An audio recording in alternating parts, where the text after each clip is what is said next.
You're listening to the Pelicans postgame report on the PRO Media Network for all things Pelicans. Perfect. Fly Pelican, fly Pelican, fly Pelican. And I tell him that. Fly down, I'm a Pelican forever. Pelican, ain't gon' lie, I feel flyer than I ever been. We stay ballin', this New Orleans, I'm a Pelican. It's going down in the nest, wild, wild west. Come in town and you best show us some respect. 3-point threat, I better make it rain. If it's up, then don't jump stupid like your ankle sprain. Always said, never hate the player, hate the game. Jumping where the dame late, punch a train. Post game, big Q, talking about business. Bird gang, YouTube, they ain't flocking with us.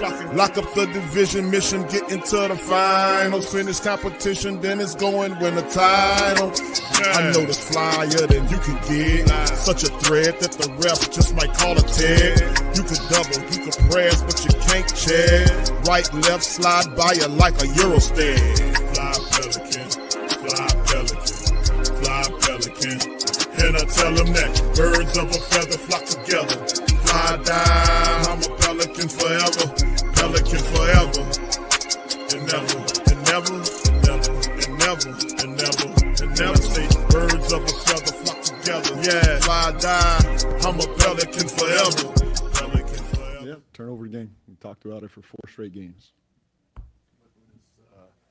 I mean, we saw it a little bit of shoot around today, but what can you do to kind of curtail some of those issues? Well, individually, we got to take ownership of it.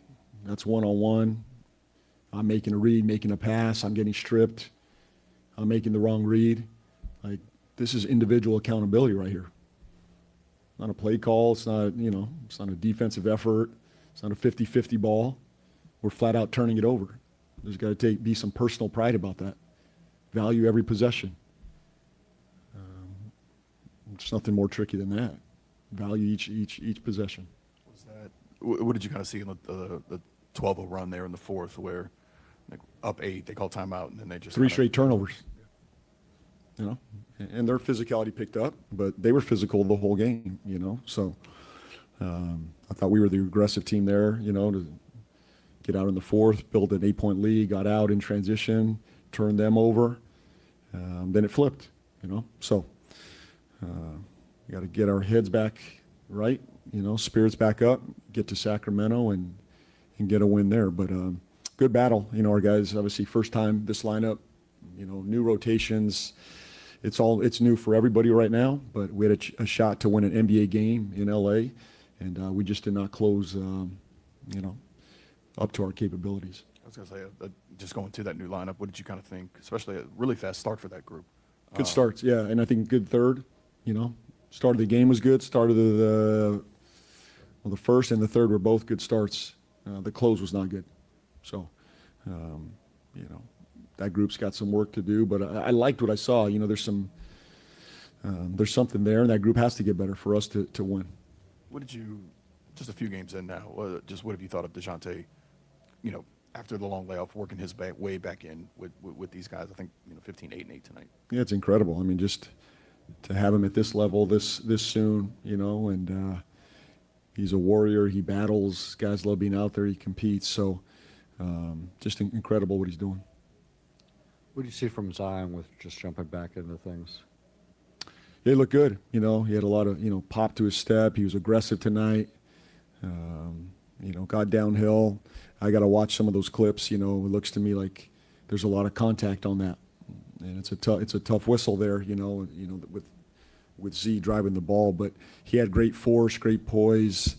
I thought he brought it on the defensive end as well. So really good performance by him. Yeah, to that point, how do you see him play through, the moments where he's not getting calls? You got to be frustrated. If I'm him, I'd be frustrated, and it's a question for him. But I sense it, I see it, I talk to him about it, but I understand it's a tough call, but the amount of force he goes to the rim with, there's certainly a lot of contact. There's a lot of contact there, in my opinion. So, we got to do what we can do as an organization, as a team, to protect him. Obviously, within the moment, he's got to keep his head and his poise, but it's extremely frustrating, and I sense that, and I see it, and I feel it, and it's really every single night. So we just got to keep battling, stay together, keep fighting, and I just love his spirit and fight. Good. Thanks. Thank you. All right, fall thanks Pelicans. Now tuned into the Pelican post-game report. Shout out to the fam. Appreciate y'all for being in the live. PPR in the building. Pelicans collapsed late against the Lakers in this one. Y'all feel free to hit the like button, subscribe button, and by all means, feel free to share the show on your social media feed. Big Q. Recapping PPR late, man. Listen, fam. This started off a pretty fun game to watch ultimately. But man, it most certainly didn't end that way. It was definitely some curious calls several different times when Zion was impacted. Let's just say that in the paint going up for a layup. The calls, they just didn't happen in that back end, but it wasn't exclusively just tied to just that, right? There were opportunities where the Pelicans had this game where we shouldn't have been shooting 3-pointers. We should have been doing just doing something else. The 3-point ball wasn't falling like that. For us tonight, we shot 28%, 8 for 29 from the field as far as that's concerned. But man, when it came down to it, it was the drought in the fourth quarter. Pelicans were overwhelmed by the Lakers 24-7. It was a Laker run to close the game. So we struggle inconsistently in those time frames to get stops and score. In transition defense toward the back end of the game, there was confusion covering players. So there were other things that happened in this game that we just got away from us. The turnovers was another factor. Coach Borrego talked about the turnover factors. The Lakers converted 18 of our turnovers into 29 points. That hurt. The Lakers had 12 blocks on the Pelicans. 6 of those blocks, half of those blocks that the Lakers got was in the crucial minutes of the fourth quarter. That hurt Pelican drives. The rebounding deficit was another thing to talk about. So, I mean, it was a few things to kind of go over it. And of course, we seen their stars rise to the occasion. Both Luka and LeBron had some good production throughout the game, especially in the clutch time moments of the game. But like Coach Borrego talked about the introduction of having that lineup in there and having the Pelicans fan for the first time all season long. They're completely 100% healthy. And you would think that'll be a positive thing, but we have to figure out which rotations work better. And you can see Borrego still struggling. This is the second straight game where $30 million point guard Jordan Poole did not see any minutes at all. 0 minutes and DMP'd for the last 2 games, and it's not injuries. So Borrego has to some kind of way figure, because we need his offensive production, man. We can use Poole's offensive production, whatever he can give.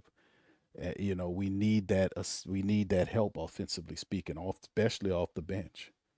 So this is something that I don't know how they're going to solve it. But we got a matchup coming up against the Kings. But it was like a litmus test. Like, we played the Clippers. That game should have been the Pelicans. The Pelicans had this game, man. They had this game, man. They had this game, and they let it get out of their possession. And like I said, I know some of the calls they were very frustrated with. I know Trey was upset with some of the 9 calls, but you got to expect that when you go into the Lakers buildings. We've been down there in the Lakerland where they had these cheating-ass referees would make kind of odd calls against us. We've been dealing with that. We've been dealing with that every time we go down there. We deal with the bad and curious calls that we didn't get in the back end, but really to be fair, over the summation of the game, the Pelicans got to the foul line 19 times and converted 17 of 19.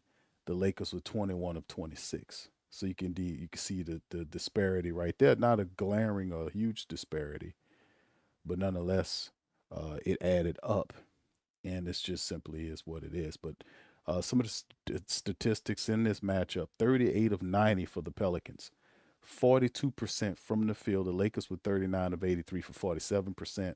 Pels 8 of 29 from downtown for 28%. The Lakers 11 of 37. They hit three more better for 30%. As I mentioned, 17 of 19 from the free throw line for 89%. The Lakers were 21 of 26 for 81%. The Pelicans 41 rebounds. Lakers had almost 50 tonight. The assist game, Pelicans almost 30 assists, tied 29-29 with the Lakers. But if you watch the game, you notice we got into a little ISO ball game when the ball didn't move like it's supposed to move. It stuck several times in the second half when I just didn't like it, when we end up taking bad shots, poor shots. Sadiq had to take a leaning 3-point shot. It's just, the ball movement has to continue. The ball just got a little stuck tonight for us. The steal game, Pelicans were really good in that they had 12 steals today. Yesterday rather, because we shifted into another day watching this game. 12 steals to 7. The blocks were just obvious. I mentioned them going toward the Lakers, 12-3. And even though the Pelicans turned the ball over 19 times versus 22 times for the Lakers were able to turn the Pelicans' 19 turnovers into 29 points and their 22 into 21. So that's funny math straight out the bat, for how that happened. So all that kind of added into it to kind of, push us into the wrong side of things. The points in the paint battle, Pelicans did really well at 60-50. Fast break, the Lakers won at 28-18 in the matchup. So, like I said, it was very competitive, and and it's this, and I hate to say it's a game of or a tale of two halves, but really it is. The Pelicans were spot on, man, playing really competitive in the first half. They weren't perfect, but they were scrappy. Even into the third quarter, they were actually doing pretty good. But boy, when that fourth quarter hit, it all fell apart, especially in the last 6 minutes of the game. That's when it really went to hell in the handbasket for our squad. But in terms of the individual production, the top leader was Zion Williamson, 24 points in 33 minutes, 10 of 18 as he came back, 4 rebounds for Zion in the matchup, 21 from Trey Murphy in 33 minutes, 3 of 7 from downtown, 7 of 15 from the field. He had 8 boards, 4 assists, and 2 steals for Trey Murphy. 18 from Sadiq Bey in 36 minutes, 7 of 18 from the field, 2 of 9 from downtown, 5 rebounds, 3 assists, 2 steals for Sadiq. 15 from DeJounte Murray, and he coming back into form here, 28 minutes, 15 points, 8 rebounds, 8 assists, almost a triple-double day, or night rather, for DeJounte Murray in a losing effort. Herb Jones played 33 minutes and gave us 2 points. We need Herb. When you play 33 minutes, my brother, you got to give us some type of offensive production when you shooting the ball. He had 7 shots. He was 1 of 7 from the field and 0 of 4 from downtown. 6 boards, 5 assists, 4 steals. Not much popping from Herb. 2 points from Herb Jones in 33 minutes, man. Then off the bench, you got nothing. Literally nothing. DeAndre Jordan and Bryce McGowan played 16 minutes apiece. They scored 6 points apiece. Jeremiah Fears in 19 minutes, 5 points. Eves got 6 minutes, 2 points. Queen, 19 minutes, 2 points. Nothing up off the bench. Nothing. You got to have some type of offensive force off the bench. And that's why I was saying, man, and basically what he did was he went 9-man deep in this game. And when you as deep as the Pelicans, you can go 10-man deep, bro. I mean, and this is, like I said, man, I don't get it, because if you're the New Orleans Pelicans, you need every advantage that you could possibly get. I don't understand why Jordan Poole is not getting any minutes. It's the second straight game, no minutes not 1 minute from Poole, and he's not hurt. This was a DMP, a coaching decision. Borrego has to fend it. He got to figure out 5 off the bench. The hell with that 9 bullshit to try to make lineups easy for himself. We got to have some type of offensive production up off this bench, man. Going forward, we have to have that. But this was one that the Pelicans should have had. The Clippers matchup was one we should have had. But it's like I said, it's a litmus test. When you plan teams, the Lakers are a legitimate bona fide playoff team. The Pelicans are still not there. Like I said, it's a lot of stuff you see defensively, especially in the Pelicans transition defense. It's still confusion. Guys not communicating. Guys don't know where they need to be at times. And you see it. I'm like, the intelligence to switch off and get the ball out of Luka Doncic. When you see him backing down DeJounte Murray, Herb switches over and allows Luka to split the double team because Herb swipes at the ball as opposed to closing the damn door, allowing him to slip through and get a basket. And this Herb just supposed to be Herb Jones, one of our better defenders. So I mean, I just I don't understand, man. I don't get how poor they are in games with the defense, man. They just get out there and shrink. I don't get it, man. I don't get it. I really don't. But anyway, the next matchup we have, fam, as we transition to the next matchup, we have the Sacramento Kings, and of course, we know that we dominate the Kings, and this will be the next matchup here against a King team that is 14-48. The Pelicans are 19-44. We've won 2 games in a row currently against this team, and that's we know that hopefully we can pull off a win with Sacramento. We know the Kings are not a very good basketball team. We know that the Kings have struggled, and they pretty much headed into looking at the draft, and they're not that good, man. They're one of the I think they're probably the worst team in the West, if I'm not mistaken, and they've been up and down. I mean, literally up and down.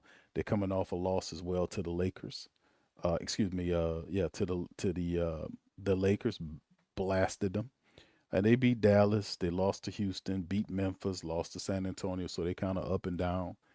And this is a game that the Pelicans ultimately, after losing both games to LA teams, need to step up and get back on the plus side with a win over Sacramento. So that's who we have next. As you guys can see, the statistics right there, they're very poor. And I mean, we should be able to take care of business. I know Zach LaVine, one of their top guys, will be missing in this game. Sabonis is out for the rest of the season. Keegan Murray is out. DeAndre Hunter, he's out. So any of the big name players for the Sacramento Kings is out. The Pelicans are once again 100% healthy. And this Sacramento team is not. So you'll see a matchup here with Russell Westbrook and DeMar DeRozan. These people they are, let's just say they're a very poorish team. And the Pelicans should take care of business against this team, right? You would hope. But for the next matchup, we got to keep it going. So coming up in the 5 keys of victories against the Sacramento Kings, protect the ball, giving up 29 points off of turnovers to the Lakers. Pelicans got to prioritize the ball security. Avoid giving the Kings those easy transition points. They got to. That's the key thing. Protect the ball. I call it respect the ball. Another key: maintain 4-quarter focus. 4-quarter focus. That's 4 quarters of focus. 4-quarter focus. 4-quarter focus is what this team needs, man. 4-quarter focus. Pels must avoid late game amnesia that leads to these 4-quarter collapses, like the one we just seen. Like, we have some issues, man, that we got to kind of rectify. That's been we've been dealing with this whole time for this up from the season. We used to have a floating quarter. They kind of tightened it up, but it's just one of these situations that higher IQ needs to be developed in these areas of the game, especially like what we seen. The Pelicans had this game. The last 6 minutes is where it completely fell apart. I just mentioned what happened with Luka Doncic guarding DeJounte Murray. and them sitting up there watching and not switching out in time to kind of get the ball out of his hands. So it's just a number of things. You want guys to beat you. If you're gonna lose the guys, don't let it be a guy like Luka Doncic. Try to force the ball out of his hand. Try to force it out of LeBron's hands. Stuff like that. Utilizing the energy we seen with Fears and Queens. Queen not that much tonight, but the bench production is one of the key things that we got to improve upon. Like offensively speaking, tonight, uh, if we'd had a 10 or 15 point score off the bench, this could have been a different game. We need to figure out the bench rotation. We don't need to be 9 deep, 5 starters, 4 reserve. We need to go 5 deep here. We really do. And Borrego has to figure that out, man. He really do. We got too many good players to just be just doing what he's doing because he can't figure it out. He won't just simplify the line. Now you need to use all these players. You need to use these players to the best of your ability. We need scoring off that bench. Contain the perimeter. Kings rely on some of the outside shooting. The Pelicans defense must rotate faster. What we call closeouts. We got to be able to do a better job in the communication. This is something that we talk about the entire season on PPR about the poor communication that we see constantly on the defensive end, especially in the crucial moments of the game. And of course, kind of figuring a way, kind of getting back to that winning energy, leaning into the recent successes that we have. Remember we handled the Kings. We scored like 120 points on them. I think the last time we played them. We got to get back to that. And I don't make no qualms about it. I think eventually we do end up beating the Kings. In this West Coast game. I mean, it's this swing of games that we had out west. But man, I tell you one thing, man, it's just really odd, man, to see how where we are. But let me see if I can pull up our schedule, man, because this has been a hell of a time right here. Out since we went out here, we started the series off. Matter of fact, let me pull it up for you guys. We started it off on February the 26th, going at Utah, as you can see right here, and we had Utah in 2 days. So February 26th, we beat them 129 to 118. Sadiq Bey scored 42 in that game. He was the key guy. Then Saturday, February 28th, Utah again, we beat them 115 to 105. Sadiq Bey was the top scorer again with 24 points. Then we went to the Clippers. We got destroyed by that. We had an opportunity to kind of get that game, and then that game got away from us as well. Yeah, they hammered the hell out of the Pelicans in that one, where Fierce had 28 in the matchup. And then, of course, the Lakers matchup yesterday, 120 to 109. We lost that in the last 6 minutes of the game. So Williamson scored 24. So we're 2-2 on this current road trip. And we got 2 more games remaining. We turn Thursday, March the 5th against Sacramento, which should be a win. And then the next day we have Phoenix, and then the road trip is over with. So Thursday, Friday, and Sunday are the remaining games for this week. 2 games on the road. Sacramento and Phoenix are away, and then we come home for Washington. So, and then Toronto on the Wednesday of the following week. But looking at just those 3 next games, the Pelicans can, and I do think they'll make it back and beat Sacramento.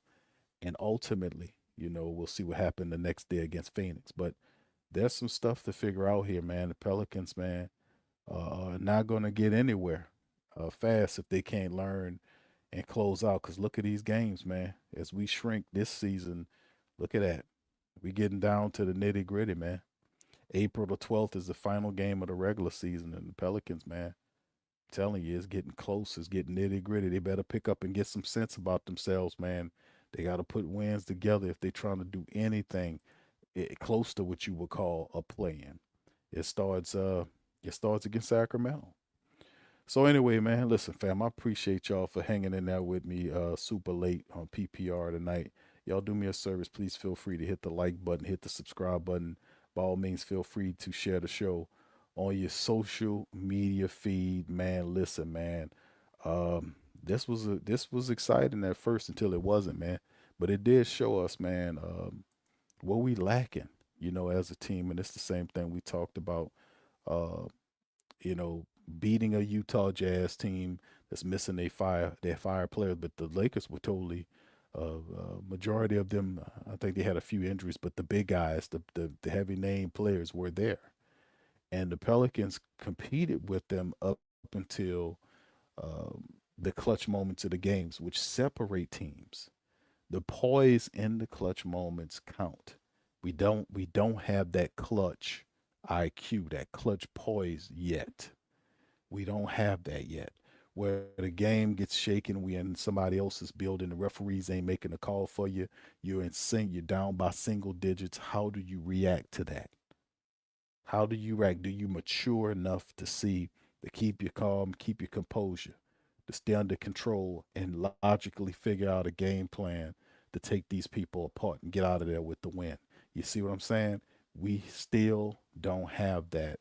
And that's something that we have to develop, man. So the games keep shrinking. And like I said, this loss showed me something about the poise and the IQ of the Pelicans in moments, in these clutch time moments, man. They need development. They need a lot of development. But with that being said, man, I'm going to get on out of here. Y'all hit the like button, hit the subscribe button. By all means, feel free to share the show on your social media feed. We got a PPR update tomorrow at 7 o'clock a.m., fam. A show we're going to be talking about the Stephen A. Smith commentary about Zion Williamson. I have some information, or I'm going to kind of react to that information about Stephen A. That's already uploaded, and you guys be able to kind of check that out tomorrow at 7 o'clock, just letting you know. All right, so with that saying, I'm getting on up out of there. I appreciate you guys. I'm going to holler at you on the next one. Much love, peace, and go Pels.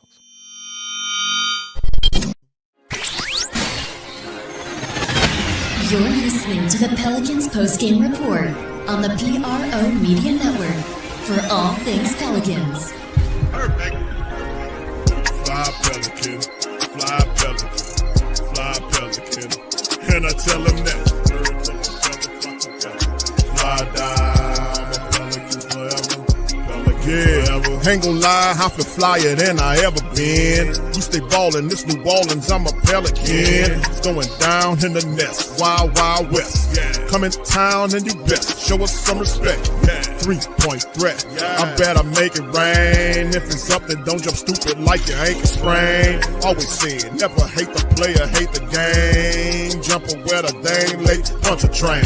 Post game, big Q, talking about business. Bird gang, YouTube, they ain't flocking with us.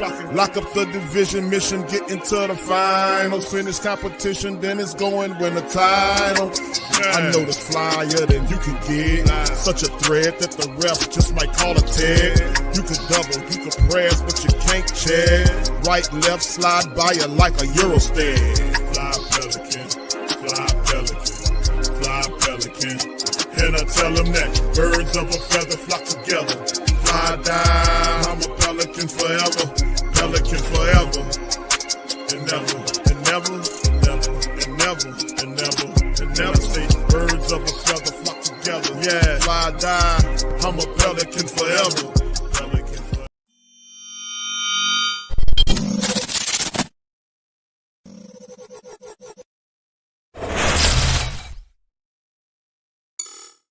Hey, New Orleans! Whether you're catching up on Saints news at Jackson Square, checking Pelicans scores in the Garden District, or staying updated on LSU while grabbing coffee in the French Quarter, there's one place that keeps you connected to everything that matters in our city. From Bourbon Street to the Superdome, from Preservation Hall to the riverfront, New Orleanians are staying in the know with thewhodatdaily.com. Your daily source for Saints, Pelicans, LSU, and all the sports, music, and culture that makes our city special. At work downtown, at a game in the Dome, or just relaxing by the Mississippi, wherever life takes you in the Big Easy, you can stay connected. Because when you're from New Orleans, you don't just live here. You stay in the NO. That's stay in the know. Visit thewhodatdaily.com and never miss what matters most to Who Dat Nation. Welcome to the Pro Shop, where we create authentic NOLA-inspired clothing for men, women, and children. From Saints jerseys to Pelicans gear, everything's crafted right here in New Orleans. Whether you're shopping the Pro Shop, the Pel Shop, or the Pro Shop Kids, we've got your whole family covered with genuine merchandise that represents our city's spirit. Check for links in the description section below or in the chat.